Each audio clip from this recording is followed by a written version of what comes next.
ابو جہل ہے، عتبہ ہے، شیبہ ہے، ابو نضر بن حارث ہے، یہ تمام لوگوں کا بھی کرسی اور اقتدار کا مسئلہ تھا۔ یہ بڑا سنگین مسئلہ ہے، اور آج بھی آپ دیکھیے کہ اسی کی نظر دنیا میں جتنی سیاست کے نظر ہو رہے ہیں، کرسی اور سنگھاسن کی بقا کے لیے لوگوں کی جانوں کے ساتھ کھلواڑ کیا جا رہا ہے۔ اور یہ چیز آپ دنیا کیا ہندوستان کے تناظر میں بہت اچھے طریقے سے سمجھ سکتے ہیں کہ سارا کھیل جو چل رہا ہے کرسی کا چل رہا ہے۔ یہ چیز جہاں آتی ہے وہاں پر اپنا فساد اور اپنا شر لے کر آتی ہے، جہاں پر بھی جائے تو وہاں پر بھی وہی مسئلہ۔ لہذا قرآن مجید نے حضرت موسیٰ علیہ السلام کے واقعے کو سب سے زیادہ بیان کیا، جو آپ صلی اللہ علیہ وسلم اور مشرکین مکہ کے واقعے سے مناسبت کھاتا ہے اور بہت قریبی تعلق رکھتا ہے۔ نبی کریم صلی اللہ علیہ وسلم مکہ کی زندگی کے اندر دیکھیے، آپ کے پاس نہ اقتدار ہے، نہ افرادی قوت ہے، نہ مالی قوت ہے۔ یہی معاملہ بنی اسرائیل میں حضرت موسیٰ علیہ السلام کا ہے، نہ مالی قوت ہے، نہ افرادی قوت ہے، نہ اقتدار کی طاقت ہے، کچھ بھی نہیں ہے، لیکن اللہ تبارک و تعالیٰ نے عزت عطا کی اور اپنے مشن کو پورا کر کے رہا۔ یہی معاملہ آپ صلی اللہ علیہ وسلم کی زندگی میں رہا، تو قرآن مجید نے اس تمام چیزوں کو بہت زیادہ بیان کیا۔ بہرحال آپ صلی اللہ علیہ وسلم کا مشن بہت بڑا تھا، لہذا جتنا بڑا مشن ہوگا اور جتنا بڑا ٹارگیٹ ہوگا اتنے زیادہ افراد کی ضرورت پیش آئے گی، افراد کی، اور ایسے افراد جو جانثار ہوں۔ اور اگر افراد جانثار نہیں ہیں تو آپ اپنے مشن میں کبھی کامیاب نہیں ہو سکتے۔ ہندوستان کی تاریخ کے پڑھتے وقت تو آپ کو پتا ہے کہ عین موقع کے پر چاہے ٹیپو سلطان کی بات کیجئے، نواب سراج الدولہ کی بات کیجئے، یہ اپنی جیتی ہوئی جنگوں کو کیوں ہار گئے؟ عین موقع کے پر اس لیے کہ ان کے درمیان خائن لوگ موجود تھے، غدار لوگ موجود تھے۔ یہ چیز آپ کو نبی کریم صلی اللہ علیہ وسلم کی زندگی میں نظر نہیں آئے گی۔ آپ کے صحابہ جانثار تھے، تبھی تو حدیبیہ کے موقع کے پر جب آپ صلی اللہ علیہ وسلم کے صحابہ کو مشرکین نے دیکھا تو حیران ہو گئے، کہا کہ یہ آپ صلی اللہ علیہ وسلم کے منہ سے نکلنے والے لعاب کو اپنے جسموں کے پر مل لیتے ہیں، زمین پر گرنے نہیں دیتے۔ یہ مقام، یہ عزت آپ صلی اللہ علیہ وسلم کی اپنے صحابہ کے درمیان ہے۔ آپ اگر کچھ کہیں تمام خاموش ہو جاتے ہیں۔ جب تک یہ تمام چیزیں نہیں پائی جائے گی اپنے مشن اور مقاصد کے اندر آدمی کبھی کامیاب نہیں ہو سکتا۔ جانثاری کا عالم اگر بیان کرو، صحابہ کی عظمت کا معیار اگر ہم کو جانچنا ہے تو اصحاب کرام کی قربانیاں اور ان لوگوں کی فضیلت سمجھنا بہت ضروری ہے کہ ایسی کیسی قربانیاں انہوں نے دی۔ مال کی قربانی کہیے مال کی، جان کی قربانی کہیے جان کی، وقت کی قربانی کہیے وقت کی، ہر اعتبار سے یعنی کسوٹی کے پر اگر آپ پرکھ کر دیکھنا چاہیں گے تو صحابہ ہر جگہ کے پر انتہائی کھرے اتریں گے۔ اصحاب کرام کی قربانی کا عالم جنگ احد کے معاملے میں آپ کو پتا ہے کہ جب پیچھے سے خالد بن ولید رضی اللہ تعالیٰ عنہ نے حملہ کیا، حملہ کرنے کے بعد مسلمان چکی کے دو پارٹ کے درمیان پس رہے تھے، ایسے موقع کے پر مشرکین مکہ کا ٹارگیٹ نبی کریم صلی اللہ علیہ وسلم کی ذات گرامی تھی۔ یکے بعد دیگرے آپ صلی اللہ علیہ وسلم ہمراہ ہو رہے ہیں، یکے بعد دیگرے تیر کے پر تیر برسائے جا رہے ہیں تاکہ آپ صلی اللہ علیہ وسلم کو شہید کر دیا جائے، سارا معاملہ ہی ختم ہو جائے گا۔ ایسے میں 14 انصاری اصحاب کرام یکے بعد دیگرے آپ صلی اللہ علیہ وسلم کے سامنے آ کر کھڑے ہوتے ہیں۔ ایک شہید ہوتا ہے، دوسرا آ کر کھڑا ہوتا ہے، وہ شہید ہوتا ہے، تیسرا کھڑا ہوتا ہے، اور اپنے سینے اپنے ہاتھوں کے پر آنے والے تیر کو روک رہے تھے تاکہ وہ تیر نبی کریم صلی اللہ علیہ وسلم تک نہ پہنچ پائے۔ 14 اصحاب کرام نے یکے بعد دیگرے آپ صلی اللہ علیہ وسلم کی حفاظت کے لیے اپنی جان کی قربانی دی۔ یہ ہے آپ کے صحابہ کی جانثاری کا عالم، اتنی بڑی بڑی قربانیاں۔ اور حضرت ابو بکر صدیق رضی اللہ تعالیٰ، ان کا اگر 2 ہی واقعہ بیان کر دوں تو کافی ہے۔ ہجرت کے تناظر میں جہاں سے ہمارے اپنے سال کا آغاز ہوتا ہے سنہ ہجری کا، آپ صلی اللہ علیہ وسلم نے اتنا بڑا سفر جو ہجرت کا تھا ایک بڑی جماعت اور جمع غفیر لے کر نہیں طے کیا، ایک جانثار ساتھی حضرت ابو بکر صدیق رضی اللہ تعالیٰ عنہ کو لے کر کیا۔ جانثاری کا عالم کیا تھا کہ جب آپ غار ثور میں گئے تو حضرت ابو بکر صدیق رضی اللہ تعالیٰ عنہ نے پہلے غار میں جا کر اچھی طرح صفائی کی، بلوں کو چادر سے ڈھک دیا پھاڑ پھاڑ کر، 2 بل باقی تھے، اس پر اپنا پیر رکھا اور اس کے بعد آپ صلی اللہ علیہ وسلم کو اندر بلایا آپ حضرت ابو بکر صدیق رضی اللہ تعالیٰ عنہ کے کاندھے کے پر اپنا سر رکھ کر آرام کر رہے تھے۔ ایسے میں انہی بلوں میں سے کوئی ایک بل کے اندر کوئی زہریلا جانور نکل کر انہیں ڈس لیتا ہے اور بڑی تکلیف تھی۔ حضرت ابو بکر صدیق رضی اللہ تعالیٰ عنہ نے اپنے آپ کے پر قابو رکھا اتنی شدید تکالیف کے باوجود، لیکن آنکھوں کے پر قابو نہیں تھا۔ نتیجہ یہ ہوا کہ آنکھوں سے نکلنے والے اشک نبی کریم صلی اللہ علیہ وسلم تک پہنچ گئے۔ آپ بیدار ہوئے، کہا کہ ابو بکر کیا بات ہے؟ کہا کہ لگتا ہے بل میں سے کسی زہریلی چیز نے نکل کر مجھے ڈس لیا ہے۔ آپ صلی اللہ علیہ وسلم نے اپنا لعاب مبارک وہاں لگایا، فوری طور کے پر زخم ٹھیک ہو گیا، درد ختم ہو گیا۔ بہت سارے مواقع کے پر آپ دیکھیے آپ صلی اللہ علیہ وسلم نے اپنے لعاب کا استعمال کیا۔ جنگ خیبر کے موقع پر حضرت علی رضی اللہ تعالیٰ عنہ کی آنکھ میں تکلیف تھی، جبکہ صحابہ جنگ خیبر کے موقع کے پر جھنڈے کو لینے کے لیے، قیادت کو سنبھالنے کے لیے، فضیلت حاصل کرنے کے لیے آگے بڑھ رہے تھے، پیش تھے۔ اتنے میں آپ صلی اللہ علیہ وسلم نے حضرت علی رضی اللہ تعالیٰ عنہ کا نام لے کر انہیں بلایا۔ پتہ لگا کہ ان کی آنکھ میں تکلیف ہے، وہ آئے، آپ صلی اللہ علیہ وسلم نے ان کی آنکھ میں اپنا لعاب لگایا، فوری طور کے پر آنکھ ٹھیک ہو گئی۔ بہت سارے مواقع کے پر آپ دیکھیے کہ اپنا لعاب استعمال کیا، جس کی بنیاد کے پر زخم بہتر ہو گیا۔ اور ڈاکٹری لائن کے اندر جو لوگ مہارت رکھتے ہیں انہیں پتا ہے کہ انسان کا اپنا لعاب خود اس کے اپنی باڈی کے لیے کتنا مفید ہوتا ہے۔ تو آپ صلی اللہ علیہ وسلم نے استعمال کیا۔ یہ جان ساری کا عالم، یعنی خود کو تکلیف میں ڈالا، آپ صلی اللہ علیہ وسلم کے پر آنچ نہیں آنے دی۔ دوسرا واقعہ، جب آپ صلی اللہ علیہ وسلم ہجرت کرنے کے بعد قبا پہنچتے ہیں، جو مدینہ سے پہلے ایک آبادی ہے، جو آپ صلی اللہ علیہ وسلم کا ننیحال تھا، اور آپ کے ننیحالی رشتہ دار وہاں موجود تھے۔ جب آپ صلی اللہ علیہ وسلم وہاں گئے، آج کل کا زمانہ نہیں تھا کہ لوگ فوری طور کے پر شکل اور صورت کو دیکھنے کے بعد پہچان جائے کون کیا ہے، وہ زمانہ وہ نہیں تھا۔ آپ صلی اللہ علیہ وسلم کو شکل کی بنیاد کے پر زیادہ تر لوگ نہیں پہچانتے تھے، اور قبا میں کوئی نہیں پہچان پایا۔ حضرت ابو بکر صدیق رضی اللہ تعالیٰ عنہ عمر میں چھوٹے تھے، لیکن بالوں کی سفیدی کی وجہ سے آپ صلی اللہ علیہ وسلم سے بڑے دکھائی دیتے تھے۔ اس بنیاد کے پر آنے والے لوگ حضرت ابو بکر صدیق رضی اللہ تعالیٰ عنہ کو نبی سمجھ رہے تھے، انہیں سلام کرتے بیٹھ جاتے۔ اب یہ کنفیوژن نہ تو آپ صلی اللہ علیہ وسلم نے دور کیا، نہ حضرت ابو بکر صدیق نے، یہاں تک کہ لوگ آتے گئے، سارے لوگ آ گئے۔ جب تمام لوگ آ گئے تو ان سارے لوگوں کو آنے کے بعد حضرت ابو بکر صدیق رضی اللہ تعالیٰ عنہ کھڑے ہوئے، آپ کے سر کے پر دھوپ آنے لگی تھی، چادر کو تان دیا۔ تب تمام لوگوں کو پتا لگا کہ یہ ابو بکر صدیق ہے اور محمد رسول اللہ صلی اللہ علیہ وسلم یہ ہے۔ ہم جنہیں ابو بکر سمجھ رہے تھے وہ محمد رسول اللہ صلی اللہ علیہ وسلم ہے، اور جنہیں ہم محمد رسول اللہ سمجھ رہے تھے وہ ابو بکر صدیق ہے۔ ایسا کیوں کیا؟ آپ صلی اللہ علیہ وسلم کے زندہ یا مردہ لانے پر مشرکین مکہ نے 100 اونٹوں کا انعام رکھا تھا، 100 اونٹوں کا انعام۔ اتنے بڑے انعام کے لالچ میں کون کیا نہیں کر سکتا تھا؟ آج آپ دیکھیں انعام کے لالچ میں لوگ کیا نہیں کرتے ہیں، یہاں تک کہ مسلمانوں کے تعلق سے جو خبریں پہنچتی ہیں یہ پہنچانے والے ہمارے اپنے ہوتے، اتنی بکاؤ کون؟ حالانکہ ہجرت کے موقع پر آپ صلی اللہ علیہ وسلم نے جس شخص کا انتخاب کیا تھا، عبداللہ بن عریقط، ایک غیر مسلم تھا، مشرک تھا، چند درہموں کے پر یہ سودا طے کیا گیا کہ تم ہمیں مدینہ ایسے راستے سے پہنچاؤ گے جو عام لوگوں کے علموں میں نہیں آتا ہے، اس لیے کہ مشرکین مکہ ہمیں عام راستوں کے پر تلاش کریں گے۔ چنانچہ چند درہموں کے عوض وہ تیار ہوتا ہے کہ ہاں میں تمہیں مدینہ پہنچاؤں گا ایک ایسے راستے سے جو عام لوگوں کی نظر میں نہیں ہے۔ جب آپ صلی اللہ علیہ وسلم پلاننگ منصوبہ بندی کے مطابق غار ثور میں پہنچتے ہیں، اس کے پہلے ہی 2 اونٹنیاں حضرت ابو بکر صدیق رضی اللہ تعالیٰ عنہ نے عبداللہ بن عریقط کو دے دی تھی کہ تمہیں یہ غار ثور پر 3 دن کے بعد لے کر آنا ہے۔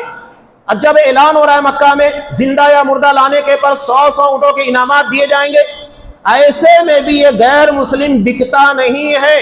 ہمارے یہاں عام افراد کی بات کیجئے، الیکشن کے زمانے میں افراد بکتے ہیں، ووٹ بکتے ہیں، اب تو بڑے بڑے سودی بازیاں ہو رہی ہیں، MP بھی بکنے شروع ہو چکے ہیں۔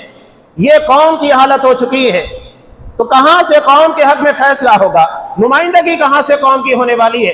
وہاں ایک غیر مسلم، یہ آپ صلی اللہ علیہ وسلم کی نظر انتخاب ہے، ایک ایسے شخص کا انتخاب کیا جو اپنی زبان سے پھرتا نہیں، سودے بازی نہیں کرتا۔ اور اس نے ویسا ہی کیا۔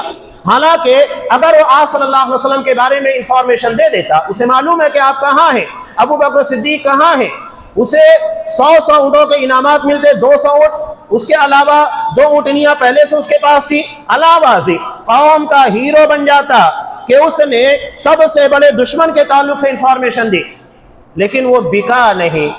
ایک غیر مسلم سے سبق لیجئے کہ آپ صلی اللہ علیہ وسلم نے ایسے شخص کا انتخاب کیا جو بکتا نہیں تھا۔ آج تو ساری لائنیں بکنے لگی ہے۔ کیا آپ تعلیم کی لائن کیجئے، وہاں پر سودے بازی ہوتی ہے، لوگ بکتے ہیں۔ آپ کے پاس ڈگری ہے، صلاحیت ہے، گٹس ہے، سب کچھ ہے، لیکن جب تک آپ کے پاس پیسہ نہیں ہے تب تک آپ خرید نہیں سکتے۔ یعنی ساری چیزوں کو دیکھ لیجئے، آپ پیسوں کی بنیاد کے پر، مال کی بنیاد کے پر تولا جانے لگا ہے۔ ہر لائن کو خراب اور برباد کر دیا گیا ہے۔ یہ حضرت ابو بکر صدیق کیوں آخر انہوں نے آپ صلی اللہ علیہ وسلم کے تعلق سے لوگوں کے شبہ کو دور نہیں کیا؟ اس کی وجہ یہ تھی کہ آنے والوں میں کون اپنا ہے، کون دشمن ہے، کہیں ایسا نہیں آنے والوں میں کوئی شخص اچانک آپ صلی اللہ علیہ وسلم کے پر حملہ کرے۔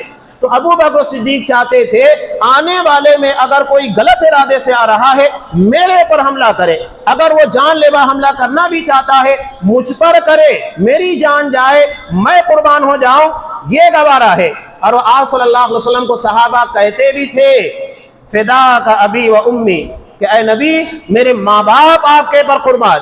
ایک شخص اپنے ماں باپ کو کتنی اہمیت دیتا ہے، لیکن صحابہ انہوں نے کہا کہ اللہ کا رسول میرے ماں باپ آپ کے پر قربان۔ انصار جب معاہدہ ہوا کہ آپ صلی اللہ علیہ وسلم کو ہم مدینہ لے کر جائیں گے، حضرت عباس رضی اللہ تعالیٰ جو اس وقت مسلمان نہیں تھے، مشرک تھے، آپ صلی اللہ علیہ وسلم کے چچا ہیں، سرپرستی کی بنیاد پر آپ نے معاہدے کے اندر ان کو شریک رکھا۔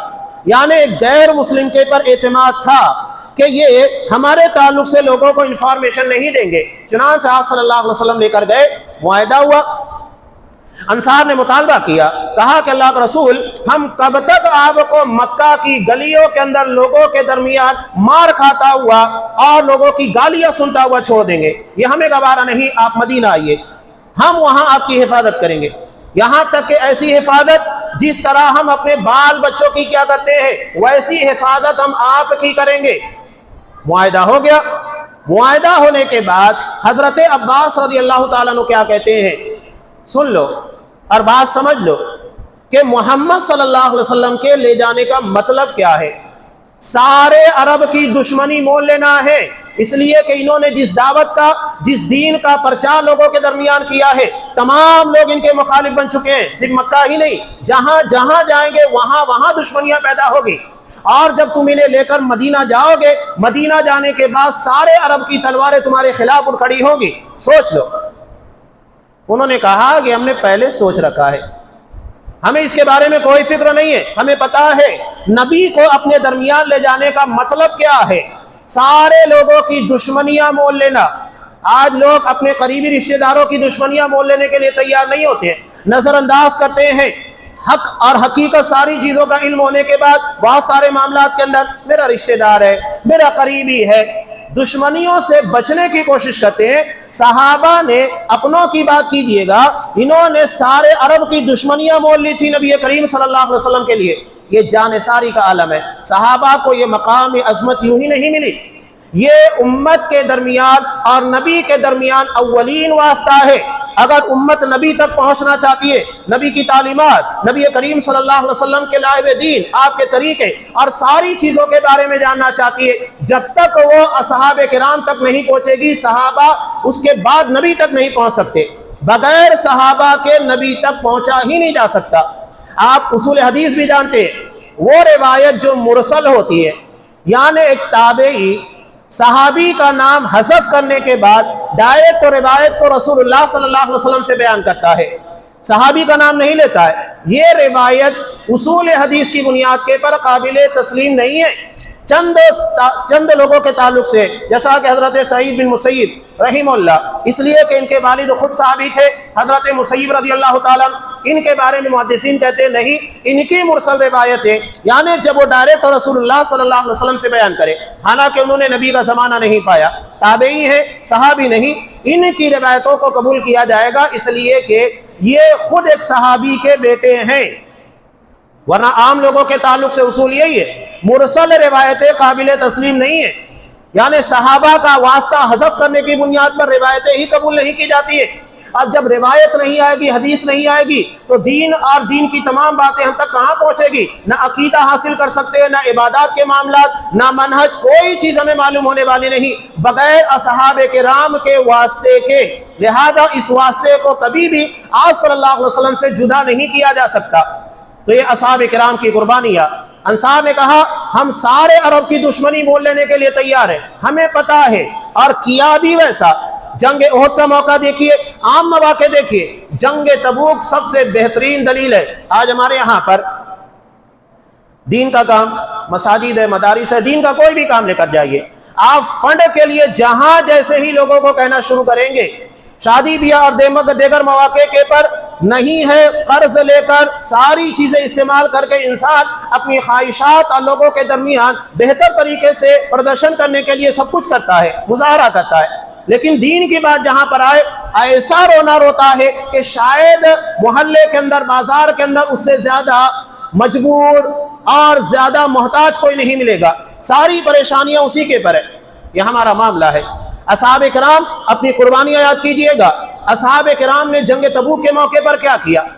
جنگ تبوک ایک ایسا موقع ہے جو بہت بڑے امتحان کی گھڑی تھی، اس لیے کہ اصحاب کرام کی معیشت، مدینہ کی پوری معیشت کھجور کے باغات کے پر مشتمل تھی، اور اس وقت کھجوروں کے پکنے کا موسم تھا، کھجوریں توڑنا ہے، اسی کے پر سال بھر کا انحصار ہے، پوری معیشت، تجارت اسی پر ٹکی ہے۔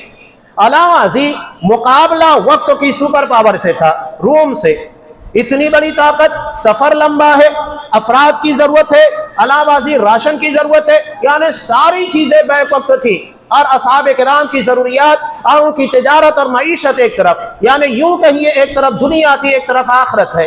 اصحاب کرام نے کیا کیا؟ ساری تجارت اور معیشت کو ایک طرف رکھا، اور اتنا ہی نہیں کہ اپنی تجارت اور پکے ہوئے پھلوں کو چھوڑا، بلکہ ساتھ ہی ساتھ نبی کی خدمت میں اتنا لا کر پیش کیا کہ انسان اس کا تصور نہیں کر سکتا۔ اکیلے حضرت عثمان غنی رضی اللہ تعالیٰ عنہ نے بیک وقت 700 اونٹ، 100 گھوڑے، 1000 سونے کی اشرفیاں نبی کی خدمت میں لا کر پیش کی۔ کیا کبھی کوئی دینے والے کو منع کرتا ہے؟ لیکن آپ صلی اللہ علیہ وسلم نے حضرت عثمان غنی کو منع کیا، کہا قط یا عثمان، عثمان بس کرو، اللہ کی راہ میں کتنا دو گے؟ کروڑوں کی ملکیت، پراپرٹی بیک وقت نبی کی خدمت میں لا کر پیش کی تھی، اور وہ آج کل کی طرح کا مدینہ نہیں تھا جہاں تجارت اور معیشت آج کی طرح انتہائی ترقی کے پر ہو۔ چھوٹا سا شہر تھا، 1 لاکھ آبادی بھی نہیں، بلکہ قریب 10 سے 20 ہزار 30 ہزار کے قریب آبادی تھی۔ اتنی آبادی والے شہر کے اندر حضرت عثمان غنی نے بیک وقت کروڑوں کا مال نبی کی خدمت میں پیش کیا تھا۔ یہ ہے اصحاب کرام کی قربانیاں۔ ہر جگہ آپ دیکھیے ان کی ترجیحات اللہ کے رسول صلی اللہ علیہ وسلم کے فرمودات ہیں۔ نبی نے کہہ دیا، بات ختم ہو گئی، یہاں تک کہ نبی کریم صلی اللہ علیہ وسلم نے ایک صحابی کی سونے کی انگوٹھی نکال کر پھینک دی کہ مرد سونا استعمال نہیں کر سکتا۔ بعد میں لوگوں نے کہا کہ اسے اٹھا لو، اس لیے کہ تم اسے انگوٹھی کے طور پر نہیں کسی اور چیز کے لیے استعمال کرو۔ کہا کہ نہیں، جس چیز کو نبی نے پھینک دیا ہے میں اسے اٹھانا گوارا نہیں کرتا۔ انصار نے نبی کریم صلی اللہ علیہ وسلم کو کیا کہا تھا؟ کہا کہ اللہ کے رسول، جو مال آپ لیں گے وہ ہمارے لیے پسندیدہ ہوگا، اور جو مال آپ نہیں لیں گے وہ ہمارے لیے ناپسندیدہ ہوگا، کہ آپ نے اس مال کو قبول ہی نہیں کیا۔ ہمارے یہاں کیا معیار ہے دیکھیے، صحابہ کی عظمت، ان کی فضیلت، ان کے مناقب کو سنتے وقت یاد رکھیے، قرآن مجید نے ہم سے مطالبہ کیا ہے فَإِنْ آمَنُوا بِمِثْلِ مَا آمَنْتُمْ بِهِ فَقَدْ اهْتَدَوْا، کہ اگر ہم صحابہ کی طرح ایمان لائیں گے تبھی ہمارے معاملات صحیح ہوں گے، ہدایت کے پر تبھی آئیں گے جب ہمارا ایمان اصحاب کرام کے ایمان کی طرح ہوگا۔ یہ معیار قرآن مجید نے رکھا ہے۔ ہر جگہ آپ دیکھیے کہ اصحاب کرام کو اہمیت دی گئی۔ یہ چند فضیلت کی باتیں تھیں جو میں نے آپ کے سامنے رکھی، یہ جھلکیاں ہیں۔ یہاں ایک بات میں بیان کروں، سوشل میڈیا کے پر آپ کو ایک چیز نظر آئی ہوگی، ممبئی کے ایک عالم دین ہیں شیخ سرفراز فیضی حفظ اللہ، انہوں نے صحابہ کے تعلق سے ایک بڑی پیاری پوسٹ لکھی ہے۔ انہوں نے کیا لکھا؟ انہوں نے لکھا کہ صحابہ کے بارے میں رائے نہیں لی جائے گی، بلکہ صحابہ کے تعلق سے ایمان ہے اس لیے کہ صحابہ کی عظمت و فضیلت کے پر قرآن مجید کی آیات ہے، رضی اللہ عنہم ورضوا عنہ، اللہ ان سے راضی، وہ اللہ سے راضی۔ قرآن مجید نے پہلے کیا کہا؟ اللہ ان سے راضی، بعد میں یہ کہا کہ وہ اللہ سے راضی۔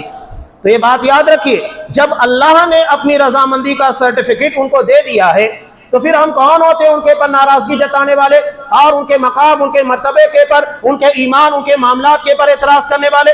جب قرآن نے ان کے بارے میں رضامندی کا سرٹیفکیٹ دیا ہے، یہ واحد جماعت ہے قرآن مجید نے جس کے بارے میں رضامندی کا سرٹیفکیٹ دیا ہے، باقی کسی جماعت کے بارے میں آپ کو نہیں ملے گا کہ جن کے بارے میں اللہ نے کہا کہ اللہ ان سے راضی ہے۔ یہ واضح طور پر اصحاب کرام کی جماعت ہے۔ تو صحابہ کے بارے میں کون کیا رائے رکھتا ہے وہ اہمیت نہیں رکھتی، اور اگر کوئی صحابہ کے بارے میں اپنی رائے پیش کرنے کی کوشش کرے اس سے بڑا جاہل کوئی نہیں، اس لیے کہ قرآن مجید میں جب ان کے تعلق سے ان کے ایمان کو، ان کے معاملات کو معیار کرا دیا گیا، اللہ نے ان سے راضی ہونے کا سرٹیفکیٹ دے دیا، ہم کون ہوتے اس کے بارے میں رائے اور اپنا تبصرہ کرنے والے اور اپنی فکر پیش کرنے والے؟ جو بھی فکر پیش کرتا ہے اس سے بڑا جاہل کوئی نہیں۔ وہاں ہمارا ایمان ہے، اب اللہ نے کہہ دیا اس کے پاس صرف ایمان ہوگا۔ یہاں تک کہ آپ صلی اللہ علیہ وسلم کے زمانے میں صحابہ کے تعلق سے منافقین اعتراضات کرتے تھے اور ان کے ایمان، ان کے معاملات کے پر طنز کیا کرتے تھے۔ قرآن مجید ان کے تعلق سے کیا بیان کرتا ہے؟ سورہ بقرہ ابتدائی آیت، وَإِذَا قِيلَ لَهُمْ آمِنُوا كَمَا آمَنَ النَّاسُ، جب ان لوگوں سے کہا جاتا ہے جیسا لوگ ایمان لے کر آئے ہیں، یہاں الناس سے مراد صحابہ ہیں، کہ وَإِذَا قِيلَ لَهُمْ آمِنُوا كَمَا آمَنَ النَّاسُ، جب ان سے کہا جاتا ہے کہ جیسے لوگ یعنی صحابہ ایمان لے کر آئے ہیں اسی طرح ایمان لے کر آؤ، تو یہ لوگ کیا کہتے تھے؟ اَنُؤْمِنُ كَمَا آمَنَ السُّفَهَاءُ، کہ ان جاہلوں بے وقوفوں کی طرح ہم ایمان لے کر آئے۔ جب نبی اشارہ کرے جان قربان کرنے کے لیے تیار، جب نبی اشارہ کرے مال دینے کے لیے قربان، جب نبی اشارہ کرے وقت دینے کے لیے تیار، ہر چیز کی قربانیاں پیش کرنے کے لیے تیار۔ آج ہمارے یہاں دین کی تعلیم، دروس، خطبات، افسوس ہوتا ہے کہ خطبات میں بھی لوگ وقت نہیں دیتے، جس کی فضیلت اتنی بڑی بیان کی گئی کہ انسان جب اول وقت میں آتا ہے اونٹ کی قربانی کا ثواب، بعد میں آتا ہے گائے کی، یعنی درجہ کم ہوتے جاتا ہے، وہاں پر بھی ہمیں ہر ہفتے ملنے والی اتنی بڑی قربانیوں کے ثواب سے محروم ہوتے ہیں۔ حضرت عمر فاروق رضی اللہ تعالیٰ، آج کی طرح ٹیکنالوجی کا زمانہ نہیں تھا، اس وقت حضرت عمر فاروق رضی اللہ تعالیٰ نے، جہاں مشینی دور نہیں ہے، آپ کو اگر گیہوں کو پیسنا ہے اپنے ہاتھوں سے پیسنا ہوگا، اگر پانی چاہیے اپنے ہاتھوں سے کنویں سے نکالنا ہوگا، کہیں پر آپ کو مشین نہیں ملے گی، ہر جگہ آپ کو محنت طلب کام کرنا ہوگا۔ ایسے میں جب یہ اوالی مدینہ یعنی مدینہ کے اطراف میں رہتے تھے، اپنے پڑوسی سے انہوں نے باقاعدہ معاہدہ کیا تھا۔ معاہدہ کیا تھا؟ ایک دن تم نبی کریم صلی اللہ علیہ وسلم کے پاس رہو گے اور دوسرے دن میں جاؤں گا، رات میں جب ہم ملاقات کریں گے تو دن بھر آپ صلی اللہ علیہ وسلم کی جو باتیں ہوئی ہیں اسے شیئر کریں گے تاکہ تم دنیا بھی کما سکو اور دین کا علم بھی حاصل کر سکو۔ دین کا علم حاصل کرنے کے لیے اتنا زیادہ وقت دیا، یعنی ایک مہینے میں 15 دن دیا کرتے تھے، مکمل طور کے پر پورا دن لگاتے۔ آپ صلی اللہ علیہ وسلم کے خطبات کو سننے کے لیے اصحاب کرام جو دور رہا کرتے تھے، جمعرات کو ہی اپنے مقام سے نکل جاتے تاکہ جمعہ کے دن پہلے پہل مسجد نبی کے اندر پہنچ جائے اور آپ صلی اللہ علیہ وسلم کا خطبہ سماعت کر سکے۔ جبکہ تجارت اور معیشت آج کی طرح نہیں تھی کہ آج کی طرح وافر مقدار کے اندر انسان کو کمانے کے سورس ہو۔ اس کے بعد اصحاب کرام نے وقت کی قربانی دی، مال کی قربانی دی، جان کی قربانی دی، اور اس معاملے کے اندر صحابیات بھی پیچھے نہیں تھی۔ حضرت سمیہ رضی اللہ تعالیٰ عنہ کا واقعہ، ایک بوڑھی خاتون اپنے ایمان کے تحفظ کے لیے ابو جہل نے جب جان مانگی تو جان دے دی۔ یہ صحابیات ہیں، آپ صلی اللہ علیہ وسلم کی جو ازواج مطہرات ہیں، ان لوگوں کو آپ صلی اللہ علیہ وسلم کے ذریعے جو تعلیم امت تک پہنچی، یہ ایک بڑا مقصود یہ تھا کہ خواتین کے مسائل ان لوگوں کے ذریعے پہنچائے جائے، چنانچہ وہ ایک اہتمام کیا گیا۔ تو خواتین کی قربانیاں اپنی جگہ پر ہے، یعنی صحابہ ہو صحابیات ہو، ہر کوئی اپنا اعزاز اپنا مقام رکھتا ہے۔ یہاں تک کہ آپ صلی اللہ علیہ وسلم نے اصحاب کرام کے تعلق سے کہا کہ اگر میرے کسی صحابی نے اللہ کی راہ میں ایک مرتبہ جو گرد و غبار جھیلا ہے، جو اس کے پر آئی اللہ کی راہ میں، آنے والا کوئی کتنا بھی بڑا مومن ہو، کتنا بھی متقی، کتنا بھی پارسا ہو، وہ ان کے قدموں کی دھول اور ان کے پر آنے والے گرد و غبار کا مقابلہ نہیں کر سکتا۔ یہ اعزاز حضرت عمر فاروق خود کہتے ہیں کہ حضرت ابو بکر صدیق رضی اللہ تعالیٰ عنہ جو ایک رات ہجرت کے موقع پر آپ صلی اللہ علیہ وسلم کے ساتھ گزاری ہے، اگر میں اپنی پوری زندگی کی نیکیاں دے دوں تب بھی اس کا مقابلہ نہیں کر سکتا۔ انہیں احساس تھا کہ کس موقع کے پر کس نے کیا قربانی دی ہے۔ کبھی کبھی وقت کی اہمیت ہوتی ہے۔ آج مسلمان ہونا اتنا بڑا کمال نہیں ہے، اس لیے کہ کروڑوں اربے کی تعداد میں مسلمان ہیں۔ اس وقت یہ کمال تھا جب مخالفت شدت کے پر تھی، عروج کے پر تھی، اس وقت مسلمان ہونا کمال تھا۔ لہذا السابقون الاولون، جو سب سے پہلے مسلمان میں ان کا جو مقام و مرتبہ ہے یہ بعد میں آنے والوں کا بھی نہیں ہے۔ اصحاب کرام کے درمیان میں بھی قرآن مجید نے ہجرت فتح مکہ سے پہلے اور اس کے بعد کے درمیان فرق رکھا ہے، لیکن اللہ نے صاف کہا وَكُلًّا وَعَدَ اللَّهُ الْحُسْنَى، اللہ نے ہر کسی سے حسنہ یعنی جنت کا وعدہ کیا ہے۔ اللہ نے جنت کو حسنہ کا، سب سے حسین نعمت اللہ کی جنت ہے۔ تو یہ اصحاب کرام قربانیاں، حضرت عمر فاروق رضی اللہ تعالیٰ عنہ نے وقت کی قربانی دی، جس سے جیسے بن پڑا ویسی قربانی دی۔ اب یہاں اصحاب کرام کی جماعت دیکھیے، منافقین جب اصحاب کرام کے ایمان کے پر اعتراض جتلاتے تھے انؤمن کما آمن السفہاء، کہ کیا ہم جاہلوں کی طرح بیوقوفوں کی طرح ایمان لے کر آئے؟ قرآن مجید کہہ رہا ہے اللہ کے کلام کو نقل کرتے ہوئے الا انہم هم السفہاء، کہ جاہل بے وقوف یہ صحابہ نہیں بلکہ یہ منافقین ہیں، ولکن لا یعلمون، لیکن انہیں علم نہیں ہے، پتہ نہیں ہے، وہ جانتے نہیں ہیں، جاہل ہیں۔ یہاں بتانے کا مقصود یہ ہے کہ جس جماعت کا دفاع خود اللہ تبارک و تعالیٰ نے کیا وہ جماعت کتنی عظیم ہوگی، کہ اس جماعت کے پر اگر کوئی اعتراض کرتا ہے یا ان کے معاملات کے پر انگلی اٹھاتا ہے تو اللہ کو بھی گوارا نہیں ہے کہ کوئی ان کے پر اعتراض کرے۔ اللہ جواب دے رہا ہے قرآن مجید کے اندر، حالانکہ صحابہ کے پر تنقید کرنے والے منافقین یہ مر گئے، کھپ گئے، ختم ہو گئے، لیکن ان کے تعلق سے اللہ کی طرف سے جو دفاع ہوا ہے قیامت تک یہ قرآن مجید کے اندر پڑھا جاتا رہے گا، یہ صحابہ کی جماعت کی عظمت کے طور کے پر ہے۔ تو یہ اصحاب کرام کی فضیلت، جس جماعت کے تعلق سے اللہ تبارک و تعالیٰ نے دفاع کیا۔ قرآن مجید نے مومنوں کے 3 جماعت اور 3 گروہوں کا تذکرہ کیا سورہ حشر کے اندر۔ پہلا طبقہ مہاجرین کا ہے، ان کی فضیلت تمام اصحاب کرام کے پر ثابت شدہ ہے کہ یہ صحابہ میں بھی تمام لوگوں کے پر فضیلت رکھتے ہیں جو ہجرت نہیں کیے ہوئے۔ مہاجرین کا مقام اور مرتبہ سب سے بلند ہے۔ اس کے بعد دوسرا طبقہ آتا ہے، قرآن مجید بیان کرتا ہے انصار کا، جنہوں نے اصحاب کرام کو مدینہ کے اندر پناہ دی اور قربانی پیش کی، ہر چیز انہیں عنایت کی جو انہیں لگتا تھا۔ یہ اصحاب کرام کی قربانیاں ہیں۔ اس کی ایک زندہ جاوید مثال حضرت سعد بن ربیع رضی اللہ تعالیٰ۔ علاوہ ازیں آپ صلی اللہ علیہ وسلم کی ذہانت بھی معلوم ہوتی ہے۔ ہنگامی صورتحال، یعنی سینکڑوں کی تعداد میں جب ہر کوئی اپنا کاروبار، سب کچھ تجارت وغیرہ پراپرٹیز چھوڑ کر آیا ہوا ہے، ایسے میں ان لوگوں کو مستقل طور کے پر رکھنا، ان کی تجارت، ان کی معیشت، علاوہ ازیں رہنے کا انتظام، آپ صلی اللہ علیہ وسلم کی ذہانت اور قابلیت دیکھیے کہ ایک ایسا انتظام کیا فوری طور کے پر سارے مسائل حل ہو گئے کہ انصار میں سے جو اصحاب کرام طاقتور تھے مالی اعتبار سے، ان لوگوں کے ساتھ آپ صلی اللہ علیہ وسلم نے مواخات، بھائی چارہ کر دیا کہ وہ ایک مہاجر صحابی کو اپنے ساتھ رکھے۔ اور یہ صرف ساتھ رکھنے والا معاملہ نہیں تھا، بلکہ ان لوگوں کو باقاعدہ پراپرٹی کے اندر حصے دار بھی بنایا گیا کہ اگر کسی انصاری صحابی کا کسی مہاجر کے ساتھ رشتہ ہے اخوت کا جو آپ صلی اللہ علیہ وسلم نے طے کیا ہے، اگر اس انصاری کا انتقال ہوتا ہے تو اس کی پراپرٹی کے اندر اس مہاجر صحابی کو بھی حصہ دیا جائے گا۔ یہ خیبر کے فتح ہونے تک تھا، بعد میں جب مہاجرین کے پاس پراپرٹی آ گئی تو یہ حکم کو منسوخ کرا دیا گیا۔ تو یہ صحابہ نے قربانیاں دی۔ حضرت سعد بن ربیع رضی اللہ تعالیٰ عنہ، ان کے حصے میں حضرت عبد الرحمن بن عوف رضی اللہ تعالیٰ عنہ آئے۔ قربانی کا عالم دیکھیے، صحابہ کرام نے قربانیاں کیسے دی۔ کہا کہ میری 2 بیویاں ہیں اور میری پراپرٹی ہے، میں اپنی پراپرٹی کا 2 حصہ کرتا ہوں، 1 حصہ تم رکھ لو۔ اپنی مالی قربانی دینے کے لیے تیار۔ کہا کہ 2 بیویاں ہیں، جو آپ کو اچھی لگتی ہے کہیے، اسے طلاق دوں گا، عدت گزرنے کے بعد اس سے نکاح کر لو۔ یہ قربانی کا عالم تھا.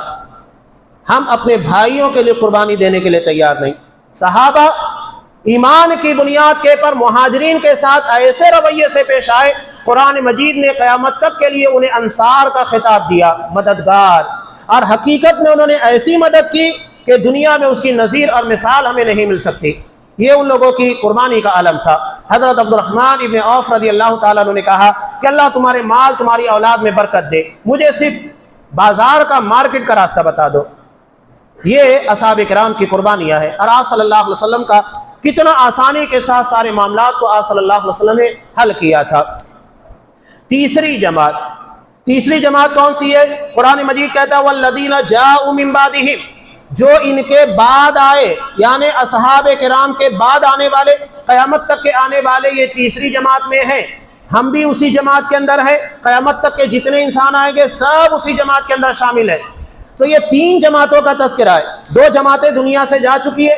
یہ تیسری جماعت کی ذمہ داری قرآن مجید کیا بیان کرتا ہے؟ والذین جاءوا من بعدہم, کہ وہ جماعت جو اصحاب کرام کے بعد آنے والے, ان کی ذمہ داری کیا ہے؟ یہ اپنوں سے پہلے کے لیے مغفرت کی دعا کرے. قرآن مجید نے دعا سکھلائی, ربنا اغفر لنا ولاخواننا الذین سبقونا بالایمان, کہ اللہ ہمیں بخش دے اور ہمارے ان تمام مومن بھائیوں کو جو ہم سے پہلے دنیا سے چلے گئے. یہ ذمہ داری ہے. ولا تجعل فی قلوبنا غلا للذین آمنوا, اور ایمان والوں کے تعلق سے ہمارے سینے میں گل کینہ مت رکھ. یہ دعا ہے قرآن مجید نے سکھائی. یہاں ایک بہت اہم بات, یہ باتیں جو میں بنیادی طور پر بیان کر رہا تھا اس کا مقصود یہی ہے. سوشل میڈیا کا دور ہے, ایک بڑا فتنہ رافضیت اور شیعت کے شکل میں, جو نیم رافضی, یعنی جو اپنے آپ کو رافضی کہتے نہیں ہے لیکن حقیقت میں ان سے بڑا کام کرتے ہیں. یہ سنیوں کے درمیان آ کر وہ کام کرتے ہیں جو رافضی کام نہیں کر سکتا. محمد علی مرزا انجینئر جو عالم نہیں ہے, یہ غیر عالموں کا فتنہ بڑا مسئلہ ہے. جو اس فیلڈ کے ہیں نہیں, ماہر بن کر لوگوں کے درمیان آتے ہیں, اس کی جہالت کا عالم بتاؤ. یہ رافضیت کی تبلیغ کیسے کرتا ہے؟ مسند احمد کے اندر ہے کہ آپ صلی اللہ علیہ وسلم نے حضرت حسن اور حسین رضی اللہ تعالیٰ عنہ ان کے تعلق سے کہا. حضرت علی رضی اللہ تعالیٰ عنہ آئے تو دیکھا کہ آپ صلی اللہ علیہ وسلم رو رہے. کہا کہ اللہ کے رسول کیا بات ہے, آپ کی آنکھیں اشک بار ہے. کہا کہ ابھی مجھے خبر دی گئی ہے کہ میرے دونوں نواسے حسن اور حسین رضی اللہ تعالیٰ عنہ کو شہید کیا جائے گا. یہ بات اور یہ خبر سننے کے بعد میں رو پڑا. اور کون نہیں روئے گا؟ کوئی بھی خبر کبھی بھی آئے گی اس طرح کی اندوناک, انسان رو پتا ہے. بلکہ اگر کسی مواقع کے پر انسان اپنے باپ کا, اپنی ماں کا, اپنے بھائی, ان لوگوں کا تذکرہ کرتا ہے تو اس کی آنکھوں میں آنسو آ جاتے ہیں. اب یہ رافضی کیا فٹ کرتا ہے؟ دیکھو کربلا کے واقعے کو ذکر کرنے کے بعد اس کے پر ماتم کیا جا سکتا ہے, رویا جا سکتا ہے. یعنی اس دیوار کے کھلے کو سامنے والی دیوار میں لے جا کر ٹھوک رہا ہے, وہ کبھی جانے والی نہیں ہے. ان جاہلوں کے بارے میں یہی کہا جاتا ہے. دکتور فضل الرحمان مدنی حفیظ رحمہ اللہ, استاد محترم, ایک بہت پیاری بات کہا کرتے تھے. یعنی کہیں کی بات کہیں لے جا کر لوگ فٹ کرتے ہیں نا. یہ کہتے ہیں کہ ان لوگوں کی مثال ایسے ہی ہے کہ دنیا گول ہے اس لیے کہ چاول سفید ہے. اب دنیا کے گول ہونے اور چاول کے سفید ہونے کا کیا لینا دینا؟ یہ وہی ہے. اب آپ صلی اللہ علیہ وسلم کو خبر دی گئی, آپ کو معلوم پڑا تو آنکھوں سے آنسو جاری ہو گئے. اب اس کو کربلا کے پر لے جا کر فٹ کرنا کہ حد درس محرم کو آپ صلی اللہ علیہ وسلم کی اس حدیث کی بنیاد کے پر حضرت حسین رضی اللہ تعالیٰ عنہ کے واقعے, ان کی شہادت کو ذکر کر کے رونا, یہ کہاں سے ثابت ہوتا ہے؟ کتنے اصحاب کرام شہید ہوئے, آپ صلی اللہ علیہ وسلم نے کیا ان کی شہادت کو یاد کرنے کے بعد رویا یا اصحاب کرام کو اس کی تلقین کی؟ یہ جہالت ہے. یعنی حدیث سے غلط استدلال کرنا, لوگوں کے درمیان حدیث کے نام کے پر گمراہی پھیلانے کی کوشش کرنا. یہی معاملہ لے کر وہ حضرت امیر معاویہ رضی اللہ تعالیٰ عنہ کے پر تانا کستا ہے اور دھڑلے کے ساتھ نعوذ باللہ صحابہ کے پر تنقید کرتا ہے اور کہتا ہے کہ یہ باغی گروہ والے ہیں. اور بخاری کے ایک روایت کو اٹھاتا ہے جس میں آپ صلی اللہ علیہ وسلم نے حضرت عمار بن یاسر کو کہا تھا کہ تمہیں ایک باغی گروہ قتل کرے گا. اب اس جاہل کو یہ نہیں معلوم کہ باغی کی تعریف کیا ہے, کون باغی ہے. حضرت امیر معاویہ رضی اللہ تعالیٰ عنہ تو بیعت کرنے کے لیے تیار تھے, وہ کہاں بغاوت کر رہے تھے؟ ان کا مطالبہ تھا, اور مطالبہ 2 بنیادوں پر. ایک تو یہ کہ حضرت عثمان غنی رضی اللہ تعالیٰ عنہ کو مظلومانہ شہید کیا گیا, ان کے رشتہ دار تھے, بہنوئی تھے, اور دوسرا رشتہ یہ تھا، یہ ملک شام کے گورنر تھے اور اس بنیاد کے پر ان کا حق تھا کہ ان کے قتل کا قصاص کا مطالبہ کرے۔ مطالبہ کیا، کیا غلط کیا؟ وہ کہہ رہے تھے کہ پہلے اس قصاص کو لیا جائے جو کہ تمہاری اپنی فوج کے اندر ان کے قاتلین موجود ہیں، اس کے بعد ہم تمہارے ہاتھوں پر بیعت کریں گے۔ بغاوت کہاں تھی؟ بغاوت نہیں تھی، لیکن یہ زبردستی حضرت امیر معاویہ رضی اللہ تعالیٰ عنہ جو امت کے ماموں ہیں، اس لیے کہ ان کی بہن حضرت ام حبیبہ رضی اللہ تعالیٰ عنہ یہ ام المؤمنین ہے، ہماری ماں ہے، نبی کریم صلی اللہ علیہ وسلم کی زوجہ محترمہ ہے۔ اس بنیاد کے پر حضرت امیر معاویہ رضی اللہ تعالیٰ عنہ پوری امت کے ماموں ہیں، اور اس بنیاد کے پر حضرت یزید کون ہوتے ہیں سب پتہ لگ گیا۔ اب یہاں حضرت یزید کے تعلق سے جھوٹی من گھڑت روایتیں ایک بہت بڑا المیہ ہے۔ قرآن نے ہمیں تحقیق کا، تحقق کا، کسی بھی خبر کے آنے کے بعد اس کی سچائی اور اس کی گہرائی کا علم حاصل کرنا، اس کا حکم دیا ہے۔ ان جاءکم فاسق بنبأ فتبینوا، جب بھی کوئی فاسق خبر لے کر آئے اس کی تحقیق کرو، اس کی تحقیق کرو کہ یہ ثابت ہے کہ نہیں۔ اور یہاں ایک بات کہنے والا بہت پیاری بات کہتا ہے، اور یہ بات ہمیشہ یاد رکھنا چاہیے، اور ہمارے یہاں مزاج بھی ہے نا، تو اس مزاج کو تھوڑا آگے بڑھاؤ۔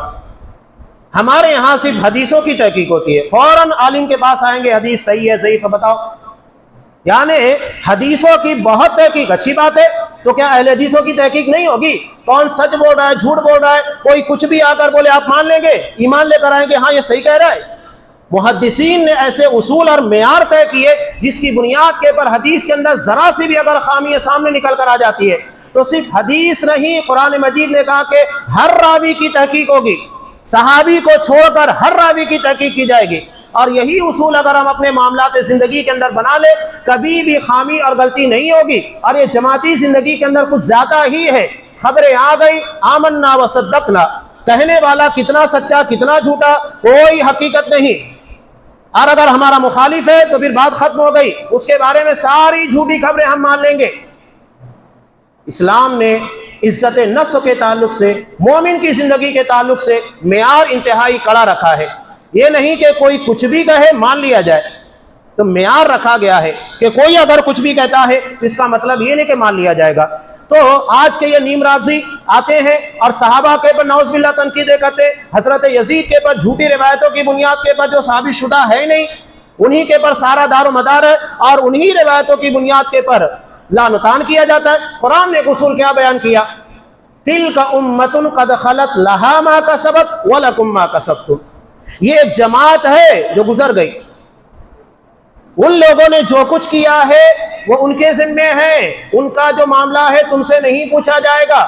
یہی معاملہ ہے اگر کسی کے اندر خامی غلطی ہے، شریعت نے ہم کو اصلاح کا مکلف بنایا ہے، غیبت چغل خوری کرنے الزام تراشی کرنے کا ذمہ دار نہیں بنایا ہے، اور ہمارے یہاں اصلاح کے بجائے چغل خوری بدنامی عزت نفس کے پر اٹے یہ بڑا آسان بنا ہوا ہے، اور اس طرح کے منافقانہ کردار ادا کرنے والے آپ کو بہت سارے لوگ ملیں گے۔ تحقق کا مزاج بنائیے، کبھی غلطی نہیں ہوگی۔ آپ صلی اللہ علیہ وسلم نے جب نماز عصر یا ظہر 2 رکعت پڑھائی، حضرت خرباق کھڑے ہوئے، کہا کہ اللہ کا رسول کیا نماز کم کر دی گئی ہے یا تو آپ نے 2 رکعت کم پڑھائی ہے؟ تو آپ صلی اللہ علیہ وسلم نے اصحاب کرام سے تحقیق کی، ہو سکتا ہے کہ آدمی سے غلطی ہو، اس کے سمجھنے میں مسٹیک ہو سکتی ہے، لیکن ایک بڑی جماعت کے اندر وہ خامی نہیں ہو سکتی ہے۔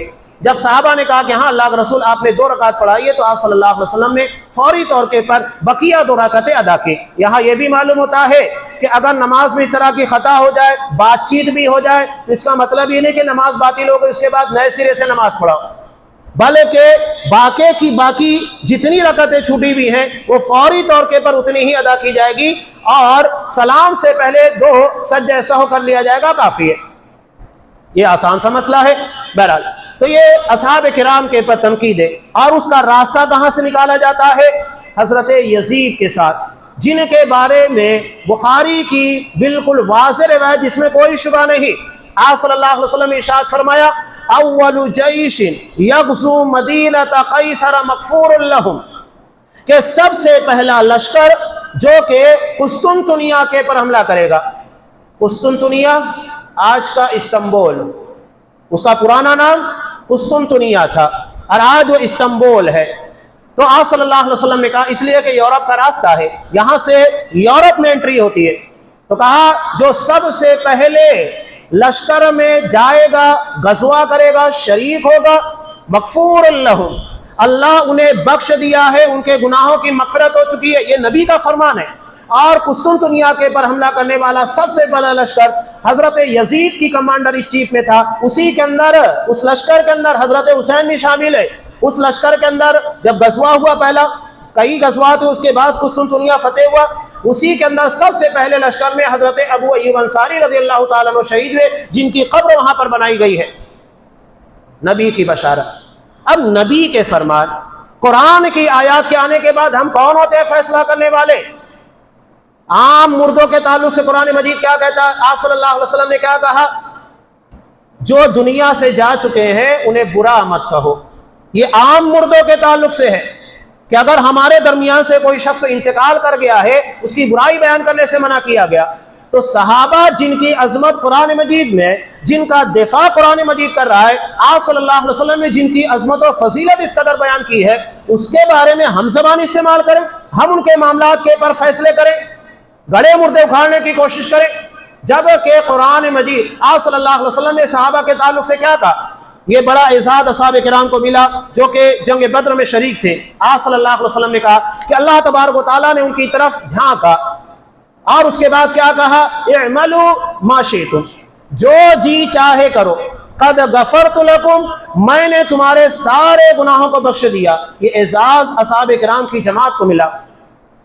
اب یہاں قرآن مجید کی ایک آیت جو سورہ حدید کی ہے میں نے پیش کی، قرآن نے وہاں پر یہ فرق رکھا ہے کہ جو لوگ ہجرت سے مکہ فتح ہونے سے پہلے صدقہ کرتے رہے، نیکیاں کرتے رہے، اب بعد میں اس کے جو نیکیاں کی جائے گی دونوں کے درمیان فرق ہوگا، اس لیے کہ فتح مکہ کے بعد اسلام کا غلبہ ہو چکا ہے، مسلمان غالب آ چکے ہیں۔ اب اس بنیاد کے پر فضیلت کا وہ معیار نہیں رہے گا بعد والے لوگوں کے لیے، اس لیے کہ وقت کی اور نزاکت کو دیکھتے ہوئے ساری قدر و قیمت ہوتی ہے۔ لیکن قرآن نے کیا کہا؟ وَكُلًّا وَعَدَ اللَّهُ الْحُسْنَى، اللہ نے تمام صحابہ سے جنت کا وعدہ کیا ہے، چاہے وہ فتح مکہ کے پہلے ایمان لے کر آئے یا فتح مکہ کے بعد۔ یہ بات الگ ہے کہ فتح مکہ کے بعد حضرت خالد بن ولید، عمرو بن عاص رضی اللہ تعالیٰ یہ صحابہ تھے، حضرت امیر معاویہ وغیرہ، یہ ایمان لے کر آئے۔ اس بنیاد کے پر نعوذ باللہ ان پر تنقید کرنے کی کوشش کی جاتی ہے۔ چند صحابہ ہیں جن کو خاص طور سے ٹارگٹ کیا جاتا ہے، حضرت مغیرہ بن شعبہ ہے، حضرت عمرو بن عاص ہے، حضرت امیر معاویہ رضی اللہ تعالیٰ، حضرت ابو موسیٰ اشعری رضی اللہ تعالیٰ۔ حالانکہ ان لوگوں نے کوششیں کی، امت کے درمیان اصلاح کی، لیکن بدنامی نے سب سے زیادہ کیا گیا۔ سوچ لیجئے، صحابہ کی جماعت کو نہیں بخشا گیا، ان کی ساری خوبی اور اچھائیوں کے بعد، تو ہمیں کہاں بخشا جائے گا؟ اس راہ پر چلنے والے تمام لوگوں کے ساتھ وہی ہوتا ہے جو صحابہ کے ساتھ ہوا، تو یہ وہی ہوگا جو صحابہ کی جماعت کے ساتھ ہوا۔ اس راہ پر چلو گے، وہی تکالیف اور وہی سارے پرابلمز ہمیں بھی جھیلنا ہوگا جو اصحاب کرام نے جھیلا ہے۔ تو یہ راستہ بنایا جاتا ہے۔ راستہ کہاں سے بنتا ہے؟ سب سے پہلا راستہ نکالتے ہیں حضرت یزید سے، ان کے پر اعتراض۔ اب اس اعتراض کو اگر آپ قائم کرتے ہیں، مانتے ہیں، اس کا مطلب یہ ہے کہ آپ حضرت امیر معاویہ رضی اللہ تعالیٰ عنہ تک پہنچ گئے، اس لیے کہ ان کا سلیکشن کرنے والے ان کے والد محترم حضرت امیر معاویہ رضی اللہ تعالیٰ عنہ تھے۔ حضرت امیر معاویہ اتنے ذہین تھے، آپ کو پتا ہے، جب یہ چھوٹے تھے تو ایک دیہاتی جو عرب کے قبیلے کی ہوتی ہے، دیہاتی، ایک عورت آنے کے بعد ان کے حرکات و سکنات کے دیکھنے کے بعد کیا کہتی ہے؟ یہ تو کسی قبیلے کا سردار بننے کے لائق ہے، یعنی اس کے اندر اتنے گٹ سے ہیں۔ بچپنے میں عرب اتنے ذہین ہوتے آپ کو پتہ نہیں ہے۔ یہاں عربوں کی برائیاں صرف ہمارے ہاں میڈیا کے اندر بیان کی جاتی ہے، لیکن اس کی طرح ذہانت آپ کو نہیں ملے گی۔ یہ سلیکشن اللہ نے کیا ہے، اللہ نے عرب کو دنیا کی قیادت دی ہے۔ آخری نبی عرب کے اندر، مکہ کے اندر آپ صلی اللہ علیہ وسلم کو مبعوث کیا گیا۔ یہ سلیکشن اللہ کا ہے، اللہ حکیم ہے، اپنی حکمتوں کے ساتھ سلیکشن کرتا ہے۔ ان کی طرح ذہانت آپ کو دنیا کے اندر کہیں نہیں ملے گی۔ ذہانت کی بات کیجئے، نہ ان کی طرح عقیدہ ملے گا، نہ منہج ملے گا، نہ نماز روزے عبادات صدقہ و خیرات، کچھ نہیں ملے گا۔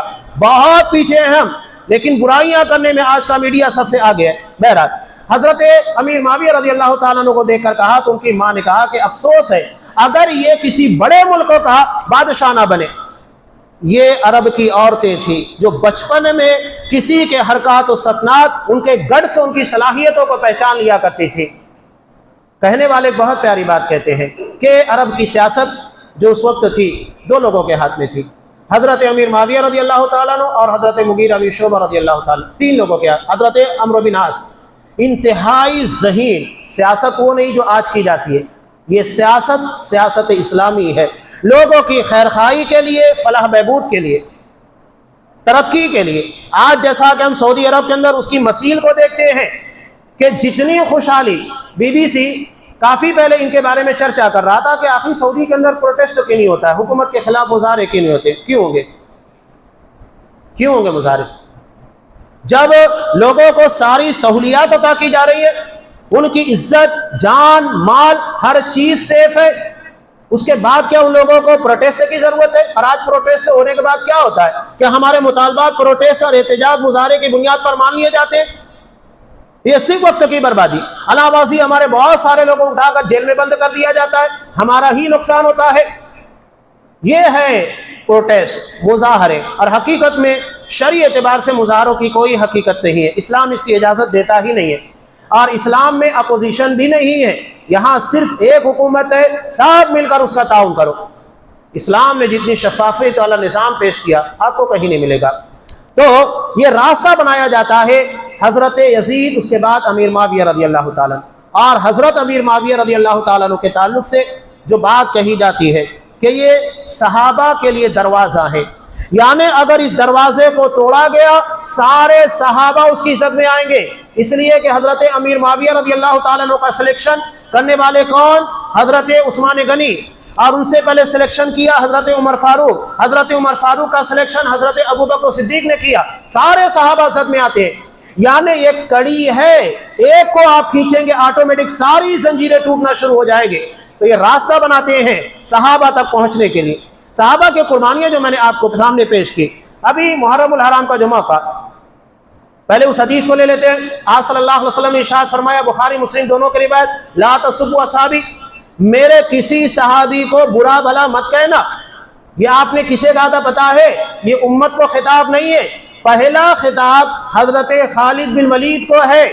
جب انہوں نے کسی صحابی کو کچھ سخت و سست کہا تھا، تب آپ نے کہا یعنی ایک صحابی کو اجازت نہیں ہے کسی دوسرے صحابی کے پر تنقید کرے، تو بعد میں آنے والے کو اجازت کہاں سے ملے گی کہ وہ صحابہ کے پر تنقید کرے؟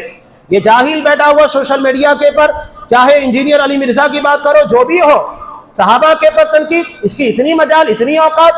یہ حدیثوں کو ایک تو استاد نہیں ہے، اس کے بے استاد ہے، بردر ہے، غیر عالم ہے، عربی عبارتیں پڑھنے کا سلیقہ نہیں، قرآن مجید صحیح طور پر پڑھ نہیں پاتا، اور یہ لوگوں کے درمیان آیا ہے دین کی باتیں سکھانے کے لیے، جو کسی مسجد میں نظر نہیں آتا، جب اس کے پاس علماء جاتے ہیں تو بھاگ جاتا ہے، بھگوڑا ہے، اور ہمارا سوشل میڈیا کا نوجوان اس کو فالو کرتا ہے، کہتا ہے بہت اچھی باتیں کر رہا ہے۔